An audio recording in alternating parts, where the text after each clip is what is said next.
Good morning. I'm not sure if those birds are fighting or flirting. I'm not sure which it is. Sometimes you don't know either, right? Well, we are so glad you're with us for our Fight or Flight series. We're going to kick off a little more detail about what that looks like and how to navigate a better way between fight or flight. There's a better way than those options. Before I kind of launch into that, there are just a couple of things that we as a body can just kind of be apprised of that are coming up. Mother's Day. We decided that we're going to do Mother's Day this year. Did you know that? Mothers, are you excited? So we've got a kind of a big thing planned for Mother's Day. We're going to be giving away lots of prizes in every service. I mean, massages and pedicures and manicures and dinners out. And so every service is going to have some wonderful giveaways. We're going to give every mom a little something, but then a few moms are going to get some special things. And it's going to be connected to another thing that we're doing to kind of reach youth in our community, in our city. We're partnering with a ministry in town or in the region. Actually, it's a national ministry called Young Life. And they're going to bring about 100 plus kids to our campus on a Friday, all day Saturday, and Sunday to kind of have a staycation, kind of a stay retreat. Instead of taking them away somewhere that costs lots of money, we're going to stay right here and just do it at our campus. So that's going to be a lot of fun. Friday night, they're going to have the whole run of the place. Saturday, they'll be here for all kinds of activities. And then Saturday night, they're going to take over our Saturday night service. It will not be a Saturday night service as normal. There'll be beach balls flying around the air and crazy wild stuff happening. If you come on Saturday night, or if you'd like to, we'd encourage you, bring a youth. Bring a young person that, is junior high or high school and maybe they're not really connected to Jesus or church. We would love to have them come and just experience that Saturday night evening with us. And then on Sunday morning, those kids will come back and they'll be here. We're inviting their mothers. So these are a lot of these kids are unchurched kids. And so we're inviting their mothers to come for Mother's Day and to hopefully give them some treat and some special emphasis and focus. So here's part of the way you can be involved. I mentioned this a couple months ago, and you're going to hear about it probably every week for a while until I get about 20 families to say, we'll host about a half a dozen kids. So we need families, YC families, to say, we'll host. So Friday night and Saturday night, right, a stay retreat means you spend the night somewhere. It's like a sleepover, right? And you could host it. Pretty cool, huh? So you're going, no way, sitting on your hands, you're just, no, I'm not going to do that. So I want to encourage you, be praying about that. Maybe God would want to use you as just kind of a wonderful influence for 2 evenings, kind of host some kids. We'll provide a leader that will be with those students as well at your home if you host. If you sign up today, you'll get a letter this week giving all the details of that. So on your iCard, if you are open to host, this would be a challenging thing. In fact, the reason why would we do that? Because we believe that we are becoming a loving community of disciples, mentoring the next generation to live the mission of Jesus. See, a lot of you know that, right? So all I'm just challenging is that we live that we do that. So this would be a great chance for us to step up. So on your iCards, if you would be open to hosting a group of 6 to 8 students, like they'll all be freshman girls or sophomore boys, or so please let us know if you'd be willing to do that. Also coming up is our stretch program from both men's and women's stretch. Great things planned this year. The women's stretch kicks off on May 6th, and the men's stretch kicks off on May 19th. And lots of good things planned. With the men, we're going to kind of do a focus on mentoring. And so would love to have you plug into that. If you're an alumni of Stretch, it stretches, if you've never done it before, it kind of stretches your spiritual life and your growth. But we're going to talk about how to give that away to a young person that matters to us and kind of pair you up with someone or encourage you to bring someone. So would love to know if you're interested in Stretch. If you sign up today, we'll get you information this week about that. So let's talk about 2 things that we believe if we do not deal with these things, there's going to be some trouble in River City. One is flight and versus fight, right? So what do you do? Are you more inclined to do flight or fight? Which do you do? Fight or flight? We could say pounce or pout, right? Do you pounce on people? If there's an issue, do you pounce on it? Or do you kind of pout? Kind of, just suck it up. Do you get even or do you give in? Do you use silence or do you use violence? I mean, to kind of get your way when there's a challenging situation, what do you do to kind of try to resolve those things or just kind of give up? It can't be resolved. You're going to go silent and pull away. So most of us kind of gravitate either one direction or another. I got a couple of scenarios that I want to just kind of throw out at you and kind of just think about which would you do, fight or flight, pounce or pout in these situations. You've got, the first one is you need to end a relationship because it's abusive. Are you going to fight in that scenario, or are you going to kind of take flight and just kind of go silent? What about addressing a coworker whose behavior is inappropriate? You're going to kind of address that in a fight kind of way, or are you going to just kind of flight and just not say anything, not deal with it? What about a friend who borrows money and they are not paying it back? What are you going to do? Is that going to create a conflict and a fight, or are you just going to kind of sweep it under a rug and walk away from it? A boss who's breaking their own rules, all these standards and rules, and they're breaking the rules too, and someone ought to talk to that boss. Are you going to do it? You talk about that? Or no way in the world. I'm not going to talk about that. I'm going to run away from that. How about a roommate that leaves a constant mess, and you happen to be married to them? What about a custody issue with an ex-spouse? How are you going to handle that? Is that going to create a fight? Or are you going to flight? Going to pounce, or are you going to pout? What about dissatisfaction in the frequency of your sexual intimacy? Going to fight over that, or are you going to go silent over that? But a family member that continues to abuse alcohol or drugs, is that going to create a fight, or is it going to get swept under the rug? Pout or pounce? So we can recognize that there are all kinds of scenarios in life where we are pulled in this direction of fight or flight. And throughout this series, we're going to talk about several things. Kind of a layout of the weeks to come. We're talking about learning to listen. So on the top of your notes, you'll say learn to listen, right? So that's our focus for today. We want to learn to listen because listening is critical for us to get better at that through everything that deals with communication. We've got to learn to listen better. So we're going to talk very practically about how to do that today. Hopefully inspire you to try on some new tools, try some new habits and behaviors to see if you can improve your listening. Can anybody get better at listening? You're doing a pretty good job right now. Good, so a few of you are. So how many got that down? You're a great listener. I'm a great listener, man. Can we ask your spouse, right? Can we ask your kids if you're a great listener? So we might get some different ideas about how well we do based on others' perception of us. So we're going to talk about how to listen. Next week we're going to talk about how to look, learning to look, and that's learning to look at the stuff that creates fight or flight and what you do. Kind of learning really to understand what's your compulsion and how to change what you're doing. How to learn to look and see whenever someone else wants to fight or flight. How to learn to look and understand how to kind of deal with that in problematic situations. We're going to talk about how to learn how to make it safe in week 3.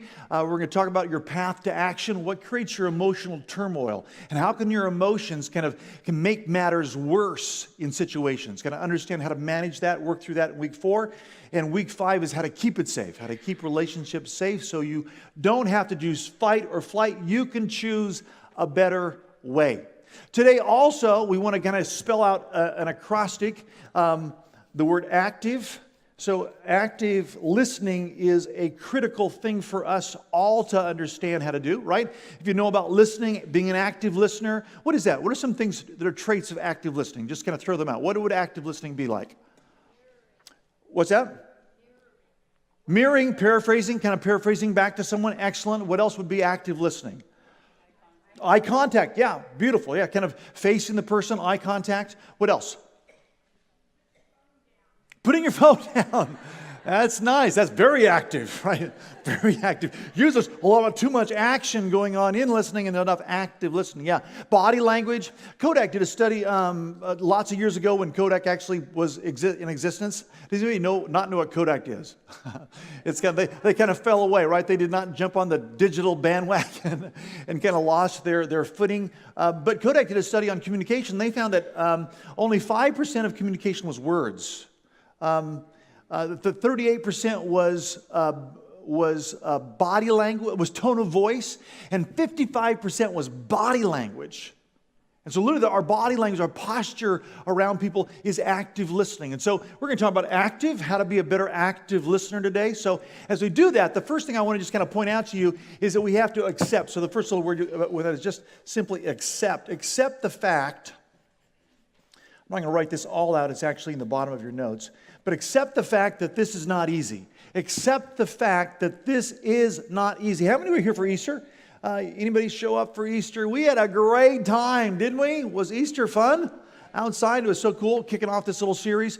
We talked at Easter that we wanted to do a couple things at Easter. We wanted to dispel the myth that communication was easy, right? We're going to continue to kind of reinforce that, because part of what has to happen for us to become better communicators is to recognize it's challenging, right? This isn't an easy task. It's not just something that we all do naturally. We don't do it naturally. If we did it naturally, there would be no fight or flight, right? We wouldn't feel this compulsion to kind of get even or to get lost. But so we're going to say, hey, this is hard work. Communication is, how many know that communication is difficult?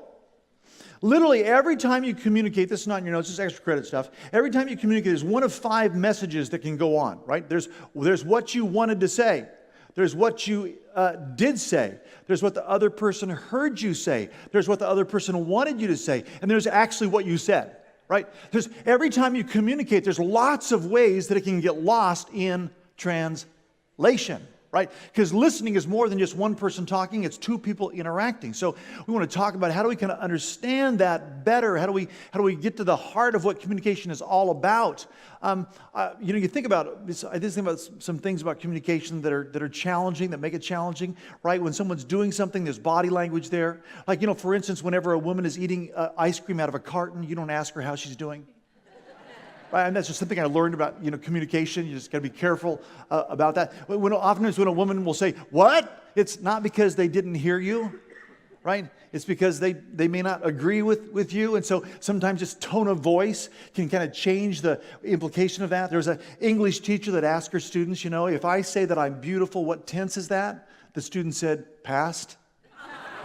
I mean, communication can kind of turn sideways and kind of get weird on you. Oftentimes, if you get an invitation, an RSVP to a wedding, and you say maybe next time, it could be misconstrued, right? I mean, communication is sensitive. It's the boy that went to school all sad and said, "Hey," and the teacher says, "What's wrong?" It was the car run over my dogs, and he said, A-S, he said it.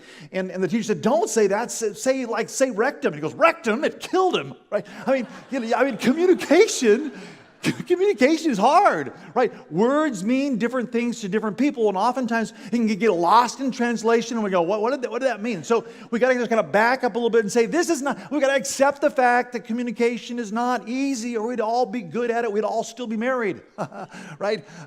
And so communication is not easy. Accept that fact. Because the sooner you do, the sooner you can kind of make some progress in that.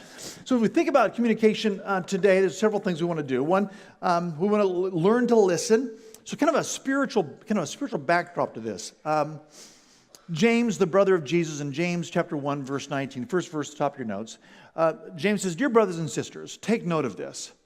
Everyone," this is not just some of us, "everyone should be quick to listen, slow to speak, and slow to become angry." Everyone should be quick to listen, slow to speak, and slow to become angry. My mama always said that by saying you have one mouth and 2 ears, right? She loved to point that out. I guess I would sometimes be talking too much. But that quick to listen and slow to speak says listening is a critical piece of what it means to be an effective believer. An effective husband or wife or mother or father or employee, employer, manager, managee. It's critical for us to be good listeners. I think about our Attitude series. How many did Attitude? Good. Did it help? God, good. Some are nodding your heads. Excellent. No. I hope it helped. We think about Attitude. All that we learned in Attitude, one of those key verses was chapter 2, verse 2 and 3. It's in the notes underneath the James passage. Remember this passage? It was one of our memory verses. I hope you remember it. It says, "Do nothing out of selfish ambition or vain conceit, but in humility consider others better than yourselves." Pause there for a moment. I think that's kind of interesting, right? Because sometimes, have you ever kind of thought, "I'm better than them"? Of course you have. You may not want to admit it, but of course you have. You say, "I'm better than them," right? He's not saying that maybe you are better in some way or some fashion. He's not saying, "Are you really better? Are you not better?" He's not saying that. He's saying, consider others better. There's an attitudinal adjustment. There's a change the way we look at other people. I'm going to consider them better. I may be better. Who cares who's better? I'm going to consider them better. And when we do, he says, each one should look not only to his own interests, but also the interests of others. You see, the implications of that is huge on listening, right? I mean, it doesn't say anything about listening in that verse, but it's all about what has to happen in order to listen well. I've got to get out of what I want to communicate and be interested in what you want to communicate in order to be a good listener. I have to learn who taught us to listen. Usually, people taught us how not to listen. They taught us how to interrupt, how to talk over somebody, how to hijack a conversation, all kinds of things that we do that are destructive in communication. So if we're going to learn to listen, there's some things we need to know right off the bat. And the first one is just to go, where do we start? Number one, where do we start? We start with the goal of communication. The goal of communication. So, you know, why do we communicate anyhow? I communicate to control others. Well, that might be why you communicate, but really there's a deeper meaning of why we communicate. Oh, I communicate to get what I want. Well, maybe you do. But we communicate for a deeper reason. What's the goal? Could we say there's a goal for all people in communication? There is. There's an underlining goal in communication. I think a lot of times we struggle in communication just because we don't know why. What am I looking for in this situation? We're always looking for the same thing. Jesus said it like this. In Mark chapter 7, verse 14, he said, Jesus called the crowd to him and said, "Listen to me, everyone, and understand this." He goes on to talk about that we don't. It's about food. You don't become, you don't put food in you and become bad. It's the stuff that comes out of the heart that can be bad. The stuff that comes out of a person, not what you put into a person, that changes your insides.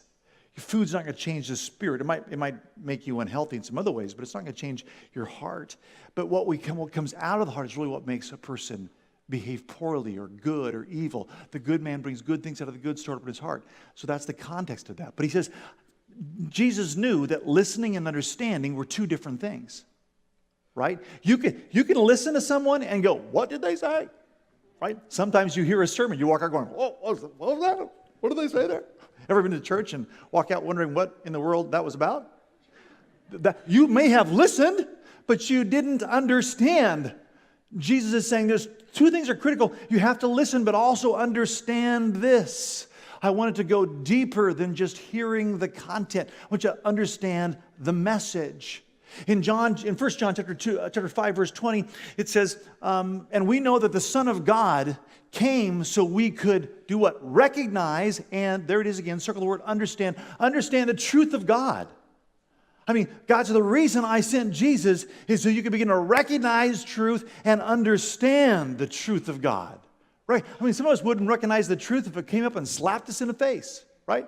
Because we're so smothered by our world that's filled with lies and twisting of what is true into what is false and deceptive. Sometimes we just struggle to understand what is really truth. And God says, that's why Jesus came. Is so we would recognize it and understand it. But I love Proverbs. Any list makers out there? Come on, how many list makers? Yep, there's a few of you. Yep. And so you're writing your list. Do you ever prioritize your list? Y'all look at that. You prioritize your list. That's good. That's good. So do you kind of make the list randomly and then kind of go figure out what's important, or do you start with the most important thing? Start with the most important thing. That's what Proverbs. I mean, Solomon was like he was like a master of how to organize your time. And he says, write this at the top of your list. Get what? Understanding, and throw your arms around her. Never let her go. You won't regret it. I mean, he says it's like a relationship that you got to have that relationship, and you've got to have a relationship with understanding, because this is the goal. The goal of communication is to be understood. And when you communicate, you're wanting more than anything for someone to understand the nuances of what you feel and you desire and why you're upset or why you're happy. You want to be understood. That's why you communicate. You never communicate to be misunderstood. Right? You're never wanting to communicate so someone will twist what you say, distort what you say, miss the point or intention of your message. We don't communicate to be misunderstood, but we are all misunderstood, right? And so therefore, what can we do to get more of what we all want? If we could just kind of figure out how do I get more understanding in my relationships, that would be massive. That could change our relationships. When I think about the effects of fight or flight, because there's a better way. Oftentimes when we are wanting to feel understood, because this is so complicated, it's so difficult, accepting this is not easy, we go to fight or flight when there is a better way. Research kind of plays this out. So in business, the folks at Vital Smarts, we're taking a lot of the principles that we're going to talk about in this series from a book called Crucial Conversations. If you want to do some reading through the series, it'd be a great one to pick up. Joseph Grenny, as well as the research team of Vital Smarts, have literally studied for over 20 years communication and what makes it effective or ineffective. They found that in business, literally they studied 2,200 projects within the business world. 2,200 projects. And they became able, with 90% accuracy, to predict which projects would fail. With 90% accuracy, they could predict if a project failed. And it came down to this, that if the team working on that project were not willing to do crucial conversations, an average of 5, their project would fail. 5 things come up in a project, and if those things are not addressed and dealt with, the project will fail. They could predict it with 90% accuracy. Communication around differing opinions. Because what we're vulnerable to in differing opinions is to go to fight or flight. And if we're not able to kind of talk about stuff where we don't see it quite the same, the project's going to fail. They researched with marriage, looked at hundreds of couples over a decade of time. And they found that they could predict literally 90% of the marriages that would end in divorce. They found that those marriages in their study fell in 1 of 3 categories. The first category was a marriage would digress into threats and name-calling. If a marriage would digress into threats and name-calling, they could predict with 90% accuracy if it would fail. Those that would revert to silent fuming, they could predict within 90% that would end in divorce. And the last category, those that would succeed, are those that would learn how to speak openly, honestly, and effectively. You see, there is a better way than fight or flight. There's a better way, but we've never been taught, nurtured, coached, tutored on how to do that. And so we go to fight or flight. Why? Because it's that instinctual thing that we all do whenever we don't feel like we're safe or some threatening thing is happening to us. And it happens in a moment. We fight or flight. And it sabotages our work relationship. It sabotages our marriage relationships. And it's not good for our personal health. Another couple studies that Vital Smarts did was a study of couples that were married for 42 years plus. Anybody married for 42 years or more? Some of you have. Wow, that's awesome. I thought you were 42, Dad. That's amazing. That's amazing, right? 42 years of marriage. That's pretty good. I think just getting there is like right? That's pretty good. That's pretty good. But they studied couples, so these couples were still together after 42 years, but they looked at these couples and they found that they put them into 2 categories. The first category was those who argued constantly, right? I mean, at least they're not giving up. Right? But they argued and bickered constantly versus those who learned to resolve things in a more even-keeled manner. They looked at these 2 separate groups. And those that argued constantly had a lower immune system and were sick more often than those that could manage their differences effectively. You see, it affects us. It affects our personal health. Another study they did was individuals who were diagnosed with malignant melanoma.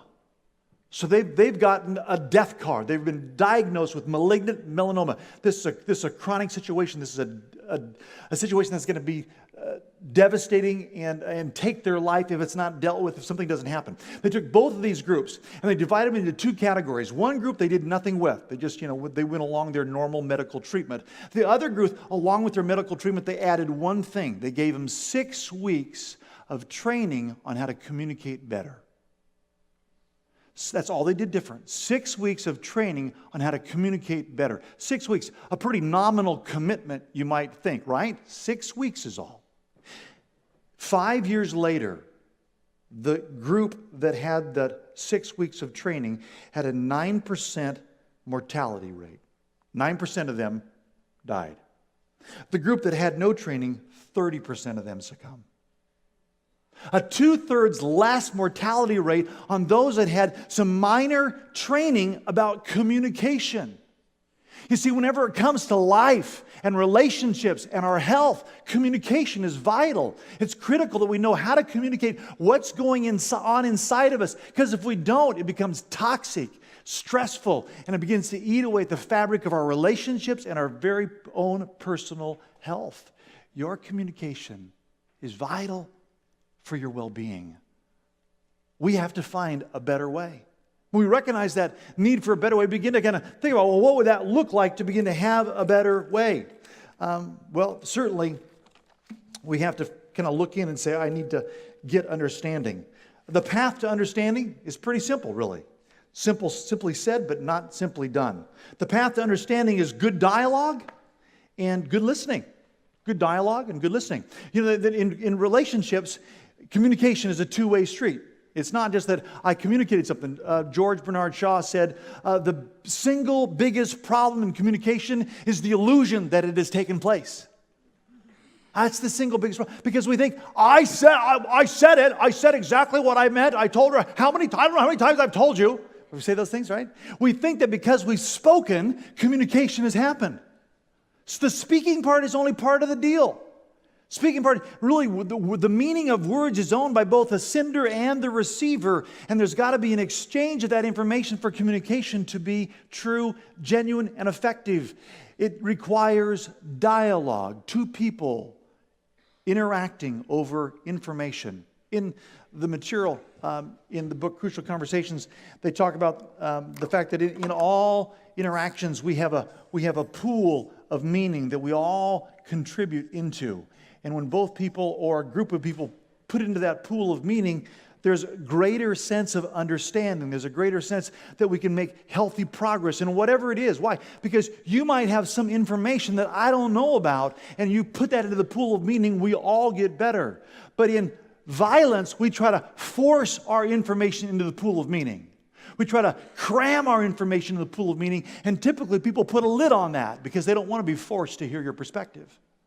In flight, we say, I'm not going to give in the pool of meaning. I'm not going to contribute to the conversation. I'm just backing out. I'm going to take my toys and go elsewhere. And in that, we never get better because there's no mutuality in gaining understanding from others. Certainly, understanding happens. The path to understanding is whenever we can both dialogue with word windows that let you look into where I live, laugh, and cry. Those word windows gives you a chance to understand where I'm at, the pool of meaning in my life, and I hear the meaning in your life, and all of a sudden we can make better choices and better decisions and move forward instead of get stuck or put in gridlock. So it's better for us, the path to understanding, dialogue, listening. The barriers to understanding is kind of just the flip side of that. It's monologue. And two monologues does not make dialogue. Right? I mean, you can have monologue, and monologue. Right? Just two people talking at one another, but not talking to one another. Not receiving the message that is sent. And so often in our relationships, at work and in marriage, is we're talking at someone instead of talking to someone that's engaged in the process. Can we get better? We can get better, right, when we start recognizing this is not easy. I got to accept the fact that communication is not easy. The next thing we want to do is we want to commit. We want to commit to learning new skills. Learning new skills. So as we do that, we want to kind of begin to say, well, what needs to happen to kind of overcome some of these barriers of bad communication, and what do we do about that? Well, we've got to learn to listen. We've got to learn to listen. I love the work of Paul Tournier. He says in his book, To Understand Each Other, he says, listen to the conversations of our world, those between nations as well as those between couples. They are, for the most part, dialogues of the deaf. Exceedingly few exchanges of viewpoints manifest a real desire to understand the other person. No one can find a full life and full meaning in life without feeling understood by at least one person. Misunderstood, he loses his self-confidence. He loses his faith in life or even in God. Here is even a greater mystery. No one comes to know himself through introspection or in the solitude of his personal diary.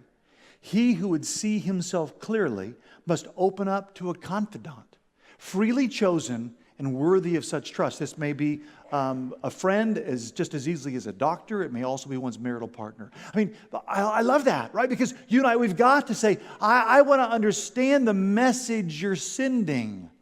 Did I miss something? Did I get that wrong? What's going on underneath the surface for you? And so to kind of grow, to learn to listen, we need someone to kind of back us up a little bit and say, okay, maybe I've developed some bad listening habits. Yeah, maybe. Anybody bad listening habits? And it's just exponentially compounded by the cell phone, right? I mean, you wherever you go, this is kind of what you see, you know.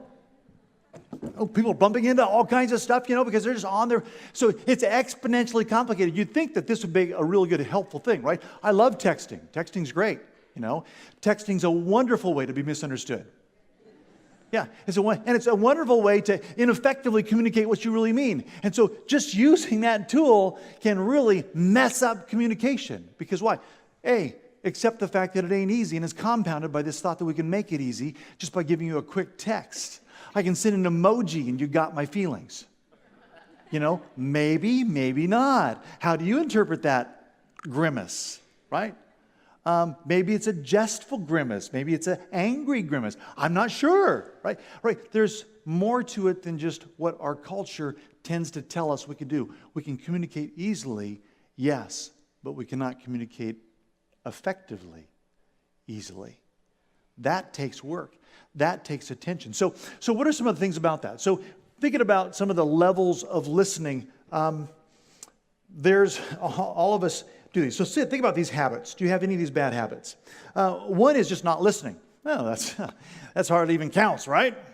But how many would say you've ever been said, "You're not listening to me"? Anyone ever shared that with you in a very loving way? You're not listening, right? They're just saying that you just haven't even got on the radar yet. You're not giving attention. You're totally somewhere else. We do that. And let me just give you a wonderful little tip on this. Whenever you're guilty of this, just admit it. Just say, I'm sorry, I wasn't listening. Can you tell me that again? That will just help you a lot. That'll just save the day. Instead of do that, though, instead of simply amend that situation by, I'm sorry, I wasn't listening, I was distracted. And here's part of the problem. Your brain, the typical brain, can function 5 times faster than someone else can talk. Right? So it's kind of like, well, see, it's not my fault. My brain's just going. Right? Our brain's already thinking about so many things. Mark Twain says, waiting, it's not listening when you're just waiting to speak. Right? When you're just waiting for your turn to speak, that's not listening.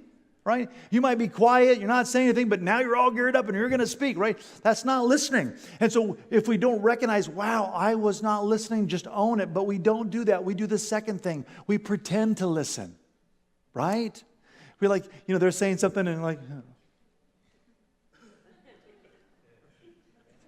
sure. Yeah, that really, has got me into trouble. Right? I mean, it's fine. My wife says, are you listening to me? Yeah. I'm listening, right? I'm pretending, fake it till you make it, right? And trying to hold on to that value. And then she asks the pertinent question, well, what did I say? It was really good. What you said was real. I agree. It's going to be dangerous. You just may have agreed to something you don't want to do at all. Right? Pretending to listen is very ineffective, and yet we do it all the time. We pretend to listen, or we do the third one, which is selective listening. Right? We just hear parts of what is heard. We hear what we want to hear. We hear something that we like, and we run with that, or something we don't like and complain about that instead of the whole entire message. You see, part of what we have to do is we have to, the T is take time. A little different here. Okay, so we have to take time to paraphrase. Take time to paraphrase to make sure that understanding can happen. So I'm going to commit to better skills. I'm going to say I need to take some time to kind of build better skills. I love the Proverbs Proverbs 18:2. Kind of look at that verse kind of up underneath this first point. Fools have no interest in what? What do they want to do? Just air their own opinions. Right? Who wants to be foolish? Right? Oh, could I be foolish? Well, you could be. It's going to be up to you. Do you want to just air your own opinion? Do you just want to talk at somebody? Do you just want to state your perspective only? See, part of what is critical for us to not consider ourselves more important than we should, in order to do nothing out of selfish ambition or vain conceit, is to humbly consider others better than ourselves. Is to humbly want to know, what is the message they're trying to send? What is the content of their message? And when I understand that better, all of a sudden there is a freedom that comes, because when they feel understood, they are more than willing to try to understand me. But whenever two people are both trying to be understood at the same time, we call that a fight. We're both trying to be heard at the same time. And no one's ever taught us to take a time out on what we want to give someone else what they want.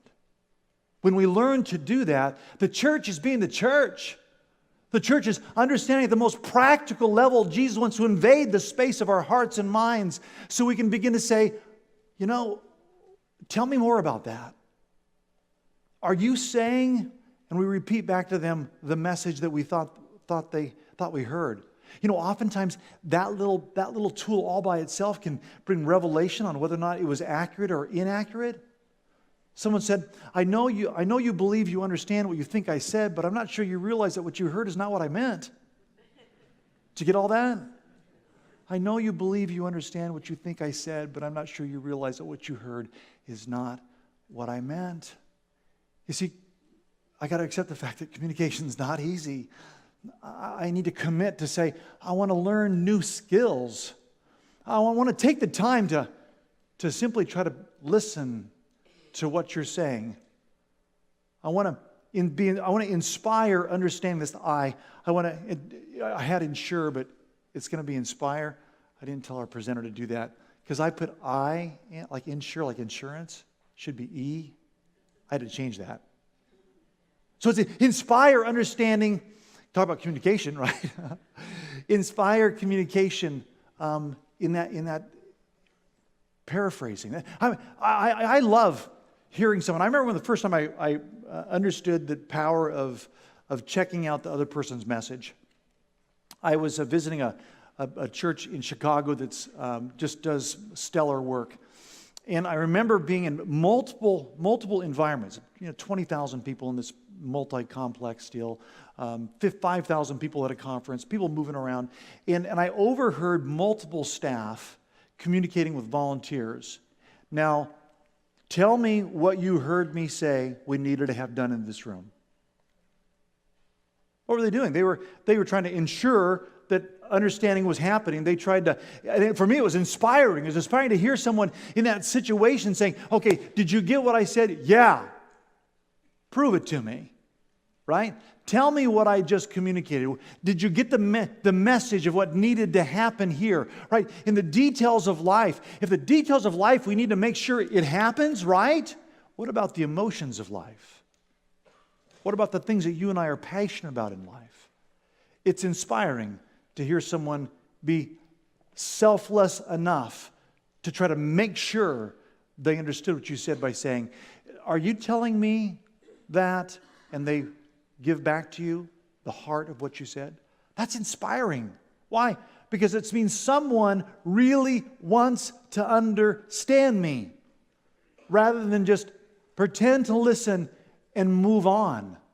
When that happens, something happens at an emotional level and we're drawn to that person. I think Jesus must have been a phenomenal listener. That people understood that in His presence there was a safety. And they could say probably almost anything. And He was going to come back not with a judging comment, not with a critical comment, not with a debate, but an effort and a desire to understand them. When others, I think about, critical conversations with spouses and children and employees and employers, but how much more too for believers and unbelievers?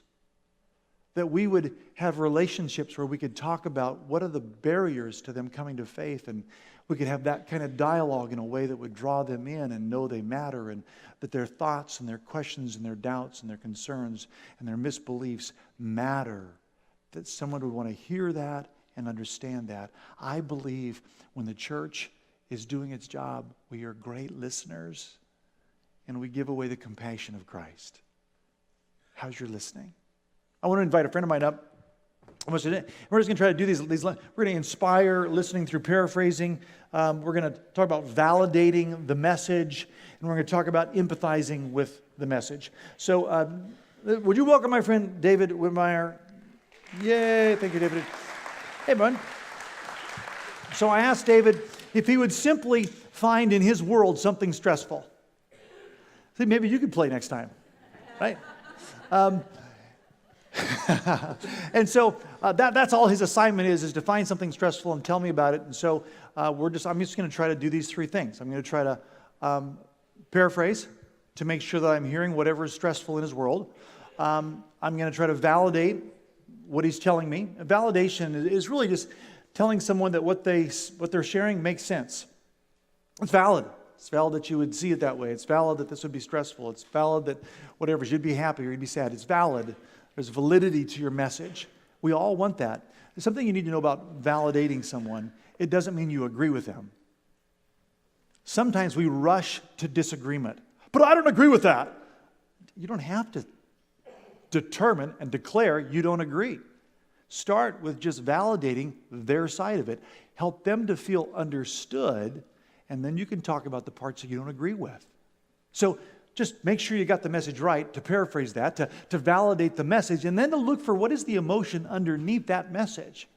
Sometimes we can do all the stuff at the top level, which is kind of, the last two things in the whole in the listening. We've got not listening, pretending to listen, selective listening, active listening, and then empathetic listening. And so we're going to tie those in to our little acrostic. I hope that you would take some time and just say, I want to remember that, accept the fact that this ain't easy. I need to commit to better skills. I need to take the time to try to understand the message through paraphrasing. I want to inspire better understanding. I want to inspire that. I want to do the validating. I want to empathize. And so I'm going to try to do that with David. So just, hey.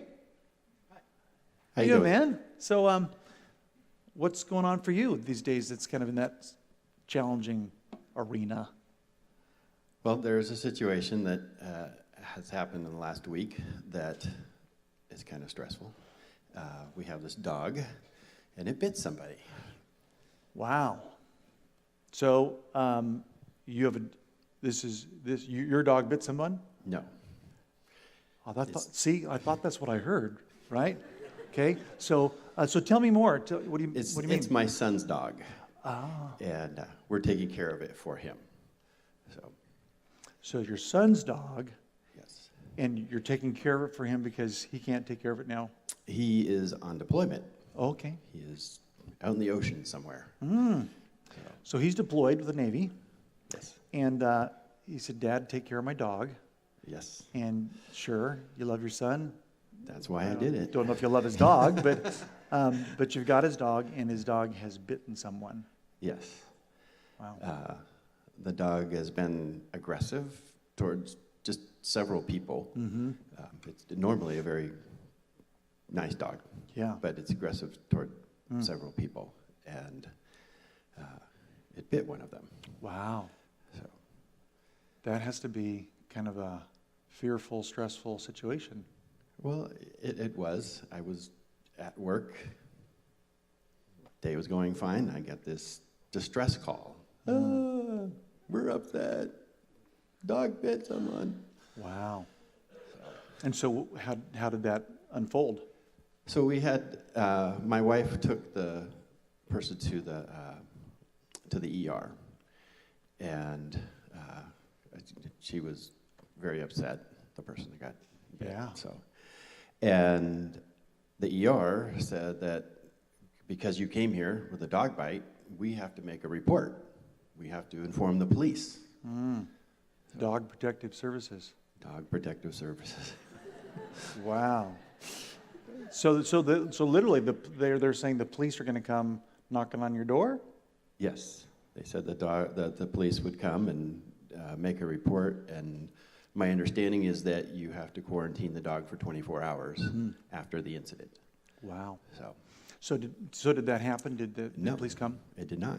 They did not come. Oh. So the police never showed up, and we don't know if they're gonna show up, if they're gonna come and tell us something or whatever. Yeah. You know, about quarantining the dog. The dog is, I mean, it's been days.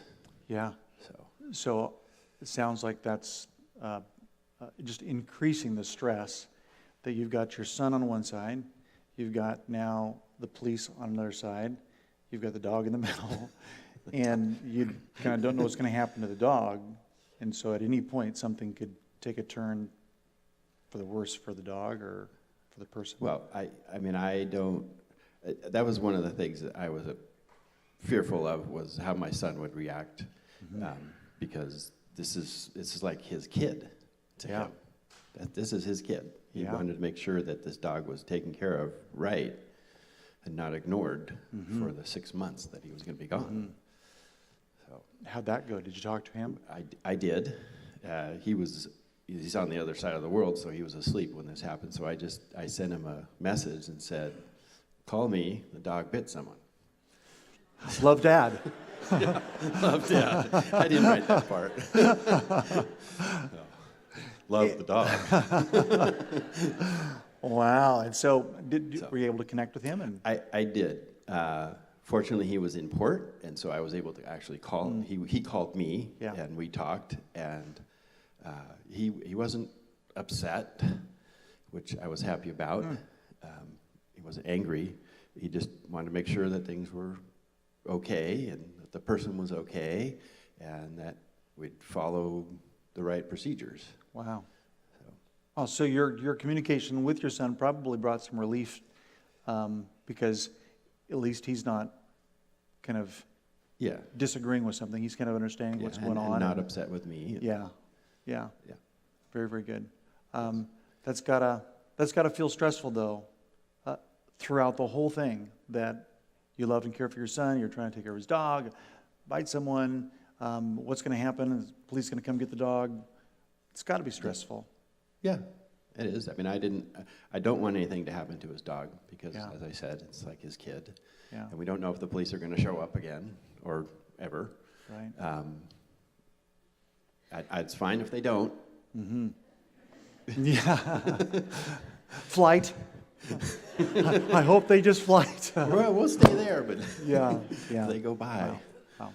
Well, thanks for sharing kind of a tough situation. Sounds like you guys are really doing a good job navigating all those decisions and kind of being stuck in a difficult place, but trying to really have integrity with what you do. Yeah, exactly. Good job. Thanks, boss. Thank you, brother. So, what'd you notice, right? I was asking a lot of questions. We call that mining a conversation, to kind of dig out a little more of the details of what person's thinking and feeling, and then making sure that I check that out correctly. Easily misunderstood. I thought you just said you had a dog, right? Have you ever kind of fought over a misunderstanding? You just said you had a dog, right? Ever thought we have conflict over something that was said that wasn't quite accurate, versus just going, "Oh, I got that wrong. I heard that part wrong. It's okay. I just adjust." That it's valid that all that would create stress and anxiety, and to kind of see that emotion underneath that. Every day, you and I go through stressful situations, and we long, most of us long, for someone who will just hear us for whatever it is we're going through. You've got something on your list, something that's stressful, something where you would love for someone to take the time. I honestly think, right, if we had better listeners, we'd need less therapists, right? Because that person's been trained to, for the most part, listen well, validate what we're going through, empathize with the emotions that get all tangled up in it, that really just another loving believer could expedite our healing and our growth. David Augsburger has written a series of books about caring enough to pray, caring enough to confront, caring enough to be angry, caring enough to feel those things that are difficult. He says something I like. He says that being understood or being heard is so close to being loved that for the average person, they're almost indistinguishable. When someone really hears you, takes the time to really listen to you, something's transferred in that moment, because that very act says you matter. You're important. And in your world, you're going to be tempted over and over again to take flight or to fight. And there's a better way. And as we continue to unfold, how do I deal with those problematic situations at work and in my marriage and with my kids and even with myself or with God? How do I begin to be a better listener? How do I begin to look? We'll look at that next week. How do I begin to navigate those things throughout everything we talk about in this communication series? About finding a better way. It will come back to a foundation that everyone wants to be understood. And when we give that to someone, we give a precious gift. I hope you'll give that gift this week. I hope you'll practice some of these skills. Because in this series, I guarantee you, if you just take a skill each week and practice that skill, it will improve your most vital relationships. Would you bow your heads with me? Heavenly Father, we recognize that communication is something that you've wired us up to do. You are the ultimate communicator. You came so that we would recognize and understand the truth of God. And so, Lord, today we ask that for your help by your Spirit to enable us to become less intense about getting our way and be more committed to going your way. That we become less insistent that others hear us and we become more empowered to hear them first. God, we're going to need your help to do that because we have these instincts that sometimes take over, and every time we power up and every time we try to control and push and become domineering and sometimes punitive, every time we fight. God, every time we sweep it under the rug and clam up and pout and take the silent treatment, God, neither one of those ever get us the results we want. Because there is a better way. And we want to go that better way. So Lord, help us to take some nugget of today, some nugget of truth about communication, and apply it where we need it the most. We ask this in Jesus' name. Before you exit today, I just want to invite you. Our prayer team is going to come forward, and if you would like someone to just connect with before the service is done, or as it's exiting, please come forward. Maybe there's a relationship that is kind of caught in some fight or flight, and you would like someone to pray with you about that God would give you the strength to be a better listener. If you're a guest with us, we have one of our service hosts over here. If you would like to come to a reception, we've got some refreshments. If you're new with us, please come. Let us find out a little bit about you, and let us tell you a little bit about us. Thanks for being here. God bless. See you next week. Bye-bye.